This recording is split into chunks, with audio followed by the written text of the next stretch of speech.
Pendekatan konsentris dalam pengembangan kurikulum pendidikan. Yang pertama, landasan pengembangan kurikulum.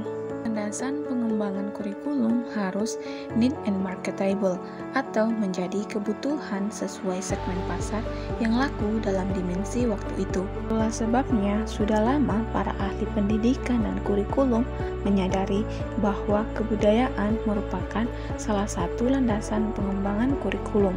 Di samping landasan lain seperti perkembangan masyarakat, ilmu pengetahuan, teknologi, politik, dan ekonomi.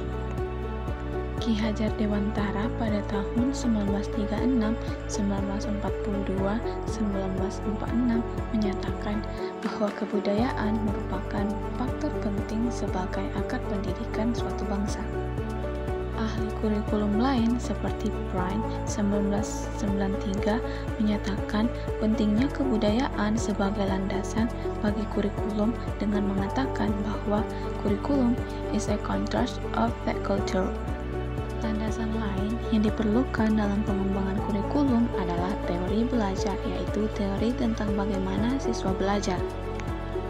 Sayangnya, teori belajar yang dikembangkan berdasarkan pandangan psikologi ini sering memiliki asumsi bahwa siswa belajar dalam situasi yang value free, atau lebih tepat dikatakan cultural and social free.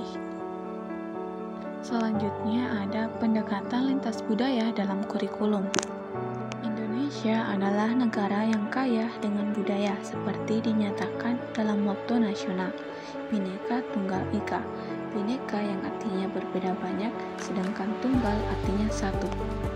Kenyataan ini diakui pula oleh seorang ahli sejarah India berbangsa Amerika, Walpole, pada 1962, yang mengatakan bahwa masyarakat India adalah more pluralistic in every respect than any other on earth except perhaps Indonesia. Selanjutnya, literatur mengenai pendidikan multikultural menunjukkan adanya keragaman dalam istilah tersebut. Yang pertama oleh Banks menyatakan bahwa meskipun tidak ada konsensus tentang itu, ia berkesimpulan bahwa di antara banyak pengertian tersebut, maka yang paling dominan adalah pengertian pendidikan multikultural sebagai pendidikan untuk people of color. Selanjutnya oleh Slater Barnett 1994 menyatakan bahwa pendidikan multikultural adalah any set of process by which school work with rather than against a broad group.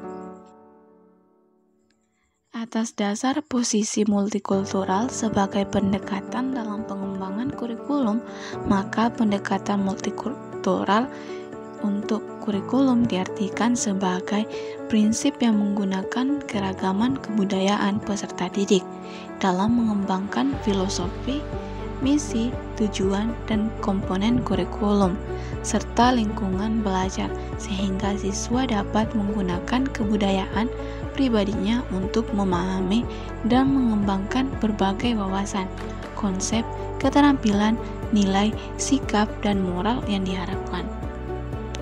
Selanjutnya, kurikulum multikultural masa mendatang.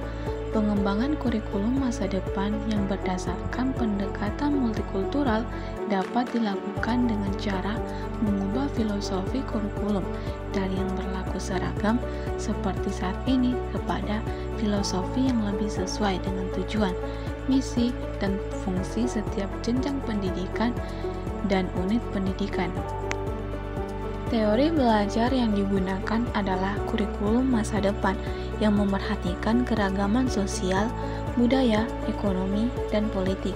Tidak boleh lagi hanya mendasarkan diri pada teori psikologi belajar yang bersifat individualistik dan menempatkan siswa dalam suatu kondisi value free, tetapi harus pula didasarkan pada teori belajar yang menempatkan siswa sebagai makhluk sosial, budaya, politik, dan hidup sebagai anggota aktif masyarakat, bangsa, dan dunia. Selanjutnya, pengembangan kurikulum. Pengembangan kurikulum sebagai ide, dokumen, dan proses. Yang pertama, pengembangan kurikulum sebagai ide. Dijelaskan bahwa pengembangan kurikulum sebagai ide adalah langkah awal dan langkah yang sangat menentukan karakteristik kurikulum di masa mendatang. Apakah yang akan dihasilkan adalah kurikulum multikultural, kurikulum monokultural, atau kurikulum yang diberlakukan secara umum tanpa memerhatikan perbedaan kultural yang ada. Yang kedua, pengembangan kurikulum sebagai dokumen. Pengembangan kurikulum sebagai dokumen menyangkut pengembangan berbagai komponen kurikulum seperti tujuan, konten, pengalaman belajar, dan evaluasi. Tujuan adalah kualitas yang diharapkan dimiliki siswa yang belajar berdasarkan kurikulum tersebut. Pengembangan kurikulum multikultural harus terbuka pada berbagai pandangan dan pendekatan perumusan tujuan. Yang ketiga, pengembangan kurikulum sebagai proses. Pengembangan kurikulum sebagai proses sangat ditentukan oleh guru, baik dalam konteks sentralisasi maupun konteks otonomi.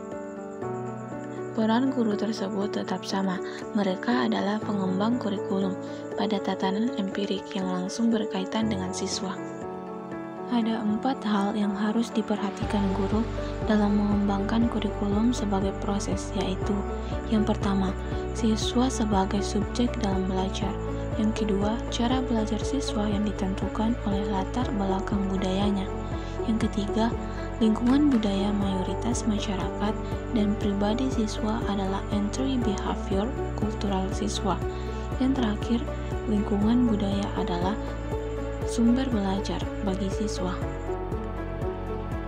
Kemudian kesimpulan untuk materi ini, kurikulum yang menggunakan pendekatan pengembangan multikultural haruslah didasarkan pada prinsip keragaman budaya, menjadi dasar dalam menentukan filsafat, teori, model, dan hubungan sekolah dengan lingkungan sosial budaya setempat.